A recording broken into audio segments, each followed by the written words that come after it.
Hello everybody, welcome back to the channel. For this video, we're just gonna be doing just a daily talk.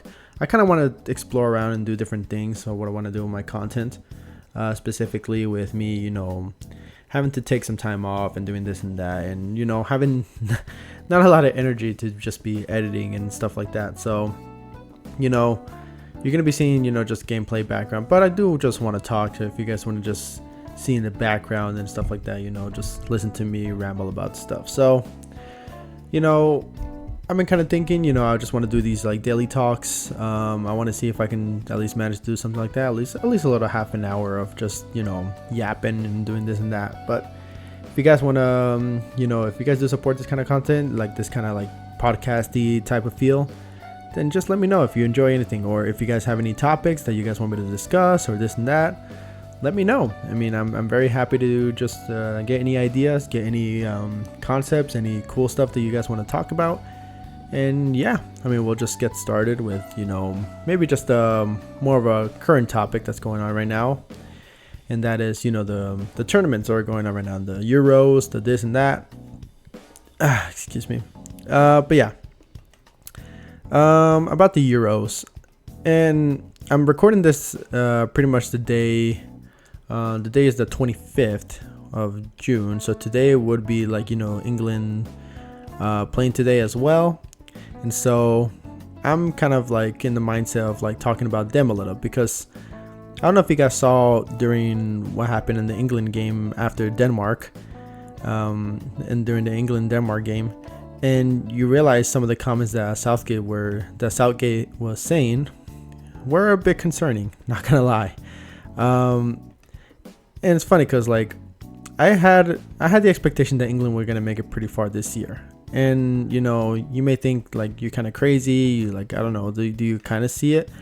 I did kind of see it. Like maybe there is something about like just the talent outweighing the manager type of feel to it, but from what I see is that for the most part I just assumed the talent that England had was pretty superior, and most of them were in form.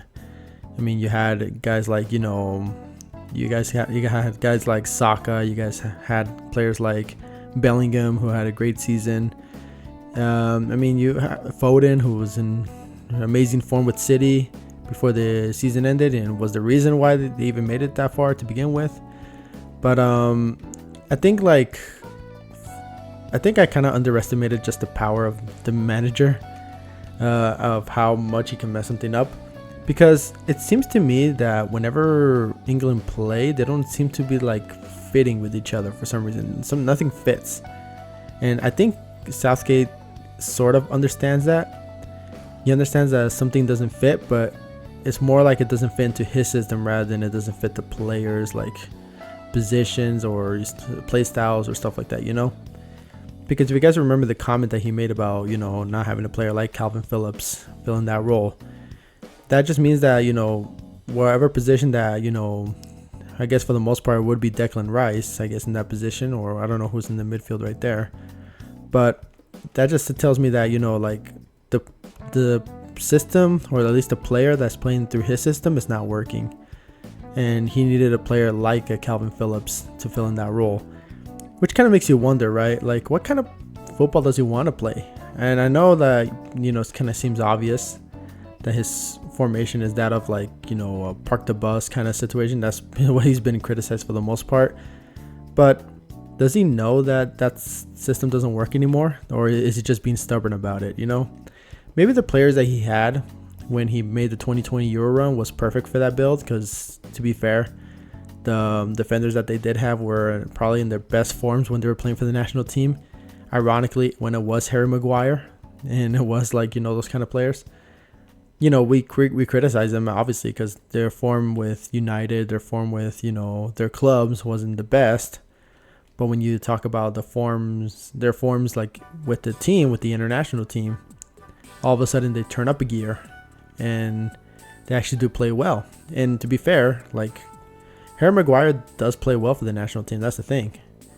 He did, and I'm guessing that the system that he plays actually does apply very well. But I don't know, for this England squad, that's going on right now, I don't know if it's fit for that. The way I see it, this England squad is more fitting towards a very offensive minded approach. You know, you're constantly surrounded by attacker type players. You know, you're constantly surrounded by Bellingham, who, although he is technically a midfielder, he could very well, you know, attack. He's a offensive minded attacker. You know, maybe you don't have a CDM that can holding CDM, but like at the very least, like, you know, you have to understand that most of the players that you have brought into your team is very offensive minded, and so when you bring in an offensive minded team with a defensive minded coach, it does bring those kind of issues to light, because then you start to realize the holes that England have in the squad. Like, you realize that, you know, because the defense is lacking, or at least the build up to the play is not going fast enough. That's when you have like players like Harry Kane dropping back and having to help with the build up. But then because of that, you lose that offensive, that offensive weapon, and now you have to rely on Saka and then Foden playing on left wing to try to make up for it. And it's like, you still need your striker there. You still need your striker to create the opportunity. Otherwise, you know, what's the point of having to create the plays if you can't score the goals, if you don't have the goal scorer?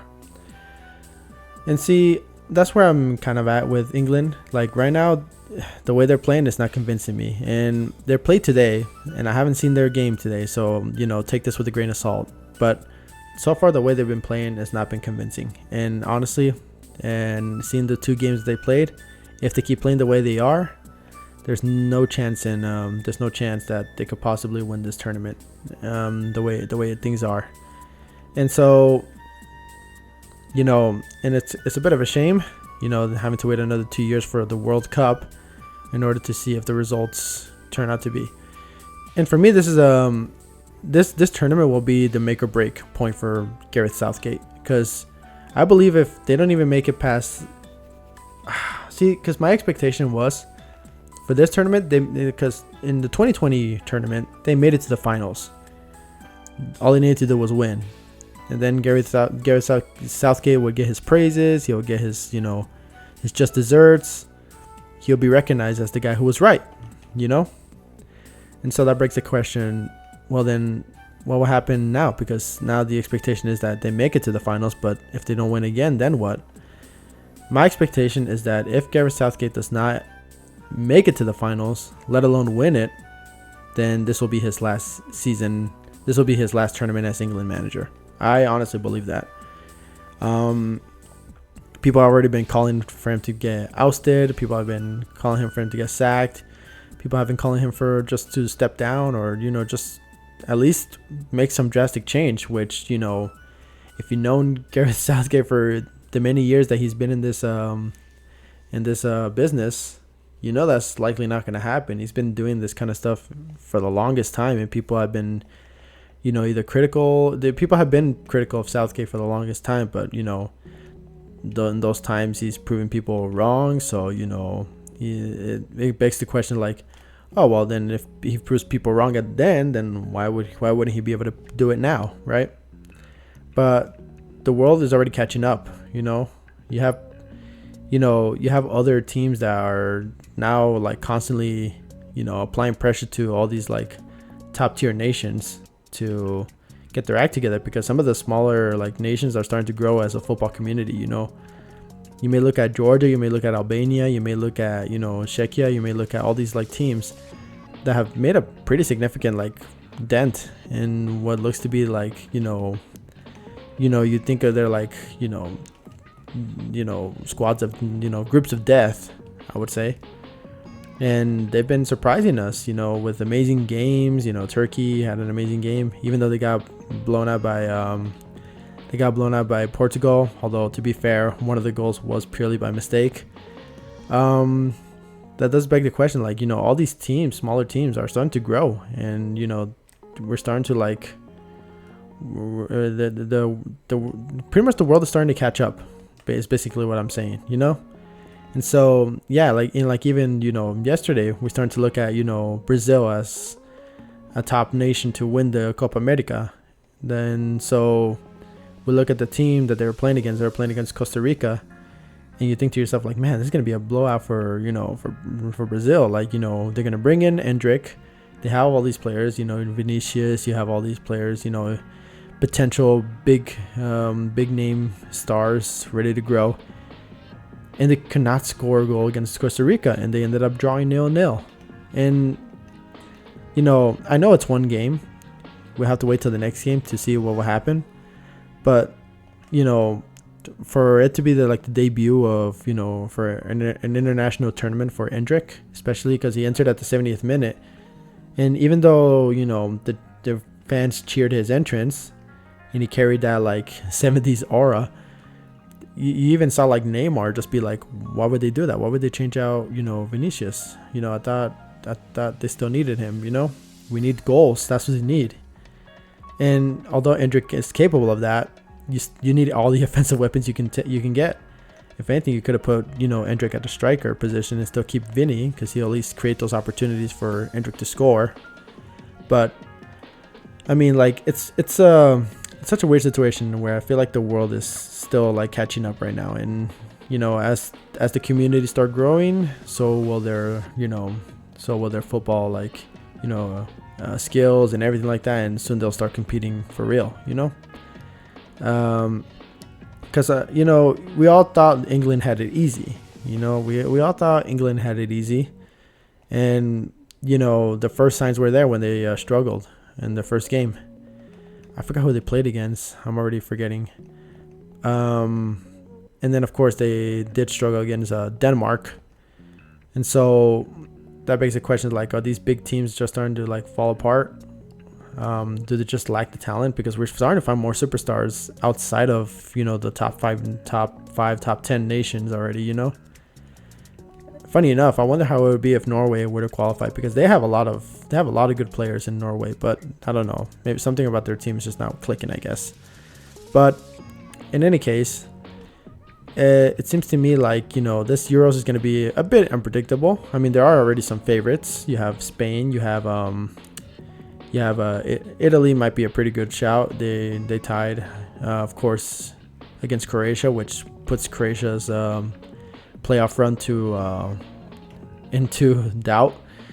Of course, if England win today 3-0, then Croatia will qualify, because the team they're going up against is the only team that basically has would theoretically have the worser position than Croatia by that point. So there's still hope for you Croatian fans, but you got to root for England tomorrow or today where I'm recording this.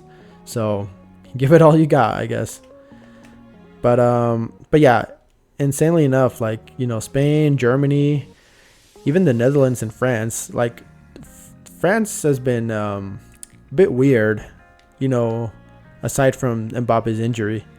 It's been such a weird run for France, because for some reason, most of their wins don't seem convincing enough for me. You expect France to be this juggernaut, to be able to take down Austria, right? Austria, or actually no, was it? Yeah, I think it was Austria, was it? I'm trying to look this up because I'm trying to remember.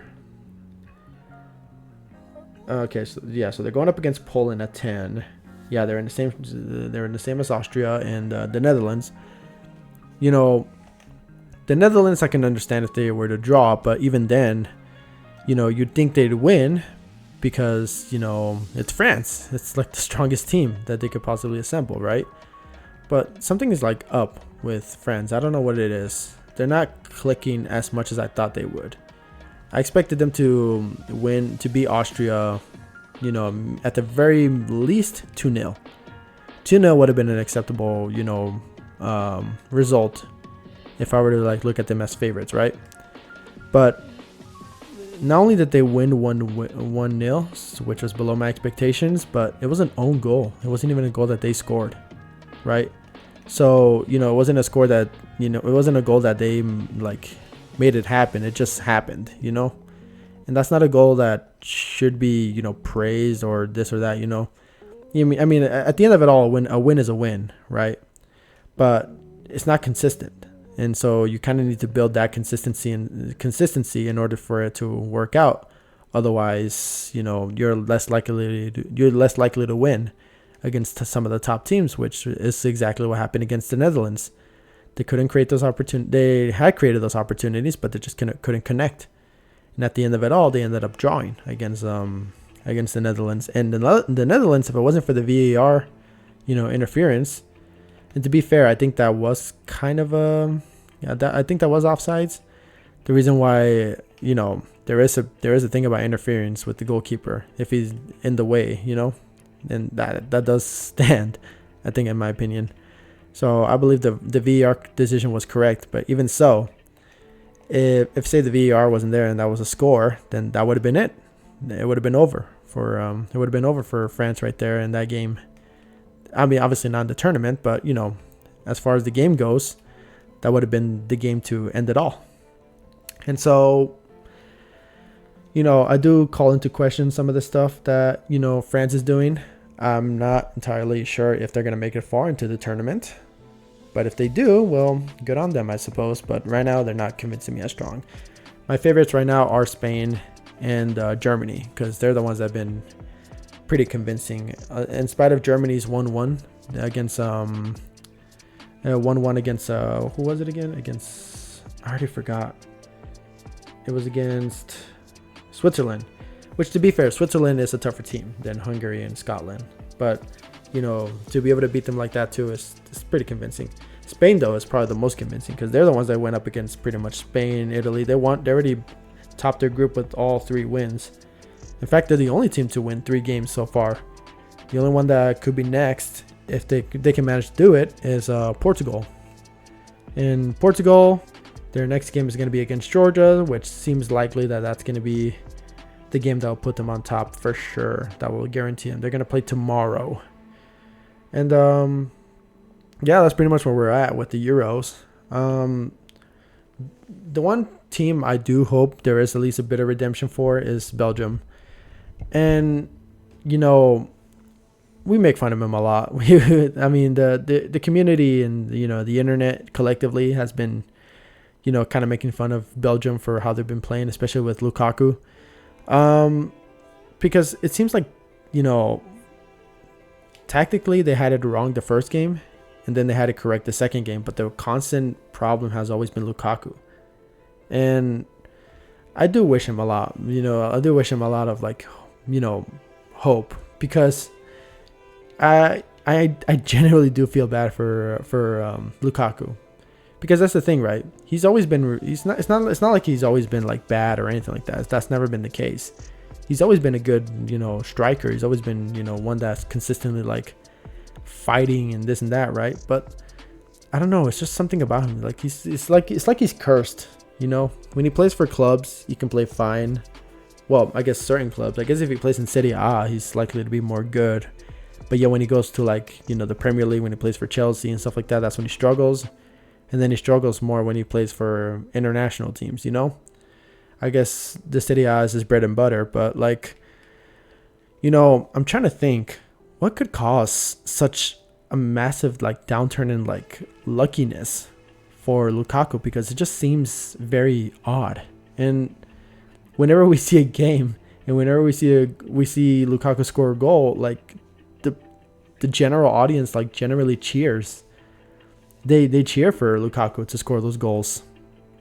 And then we either laugh or we just be like, come on, whenever the goal gets overturned by either VAR or by some kind of or even when he misses, we're just like, come on, man, you got to score. You got to score. And so, I don't know. Something about Lukaku is just unlucky, man. He has the Harry Kane curse, but on a micro level, where Harry Kane can score goals, he cannot win trophies. Lukaku cannot win goals. And it's a shame. I really do wish that Lukaku could eventually overcome his slump, and I think he will eventually. Maybe he'll do it tomorrow when they play against Ukraine, because Ukraine has kind of shocked me a bit with how they've been playing. It's just not been good for them. I don't know what gives. I thought Ukraine would do better. I honestly did, especially with some of their players that have been like in form. With Girona, with this and that. Speaking of that, Mudryk already scores on me as I'm saying that, so he's definitely listening. But yeah, with a lot of the Ukrainian players, like fighting for obviously for political reasons, which I'm not going to get into. But of course, you look at a team like Ukraine that for the better part of this year, most of their players have like blossomed. You have the two players who played for Girona. Then you have Mudryk, who even though he did still struggle with Chelsea, he's still a pretty dynamic player. He can still create his own plays and this and that. And he's been getting adjusted into his position and this and that, and having to carry that over towards towards the international level. I mean, I just expected a lot more from Ukraine. That's what I'm pretty much trying to say. And so far, they've been disappointing, I would say. I believe they already lost both their games as it stands. No, they did win one game. But, I still expected a bit more from them, because they went up against Slovakia and Romania. And Romania have been more than... it's funny because, like, if you look at the group right now, it's weird. Like, everyone pretty much won, everyone lost, 1-1. This is pretty much the literal group of death right now, where whoever wins or loses whoever wins or whoever loses could potentially, mean everything, or yeah, it pretty much means everything. Group E is pretty much the game of death. Whoever wins will win. Whoever loses will probably get sunk down. If you're in third place, well, then you better hope the team next to you or the team in the other groups don't get a better result than you do, because only the top 4 third place teams will advance to the round of 16. And so you could only hope, right, if you're one of the supporters for that team. But yeah, this is literally everybody's game at this rate for Group B. Belgium need to win against Ukraine, and if Ukraine can pull it off, well, then Belgium might be in trouble. Belgium could be in trouble. And so, yeah, this is literally anybody's game for Group B. So, that's pretty much the whole thing. But overall, the Euros have been pretty entertaining. And I understand the urge to be like, focusing on the bigger games, like with big name countries. But I also do encourage people to watch like the smaller games, the smaller one games, because those guys do have more passion, ironically. Because, you have bigger teams that believe that they can beat them easily. They may not say it, they may not look it, but there always is that hint of like confidence, right? And it's good to have confidence, but it's also good not to underestimate your opponent. The last thing you want to do is make yourself look goofy by underestimating your opponent, expecting an easy result. It's never an easy result when it comes to international tournaments. That's never an easy thing. So always look for the smaller teams, right? Albania many times could have won the games that they've had, if they have been able to finish, if they have been able to like get those goals and everything like that. Honestly, it would have been we would have been speaking a different tune. We would have been singing a different tune. And so, I just implore you guys to just keep an eye on those small teams. Aside from watching France versus Poland today, in spite of Poland's like poor form, still keep an eye out for that game. You never know. Poland might be out of the tournament, but that doesn't mean they're going to fight to drag France down with them, as much as they're not going to be able to. But, put them in a worse position to play against stronger teams, that's going to be a sense of pride. And even then, they're technically not out, I think. I think Poland is still technically not out, from what I know. Because they could take away Austria's position in third place if Austria were to lose against the Netherlands, which they could. They very well could. So Poland has a lot to fight for still, So it's not over for them yet. They can still get those 3 points. And if Austria stay at those 3 points, then it's just going to be a matter of goal difference. Which I'm going to take a look here real quick to see where the goal difference is. Poland has a -3. Austria has a +1. So if Poland can try to, if Austria were to lose 2-0 or 3-0, which could be possible if the Netherlands play out of their minds, and if Poland somehow managed to win 2-0, then it's still possible. You never know.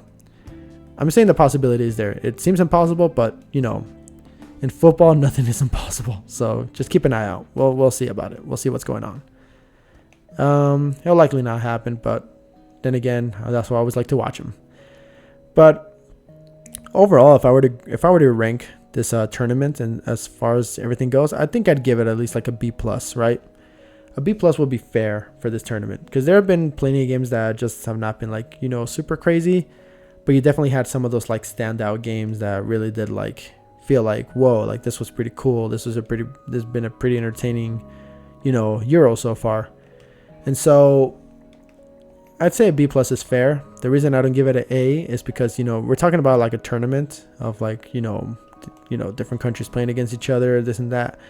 And so far the tournament, if you were to compare it like similar to the World Cup, or even if you compare it to probably last year's Euros, I think last year's Euros was pretty good as well. So it's around that same range. But, if you're trying to reach levels of the World Cup, that's not going to happen, at least for another while, I think. Maybe until the next World Cup. Because the World Cup in Qatar was actually really good. Super good. Honestly, that's almost A+ material World Cup. Because right there you had the most unexpected results. Right there you had the most like intense fights, the most intense, battles for topping the group stage, for making it past. You had a lot of penalty shootouts.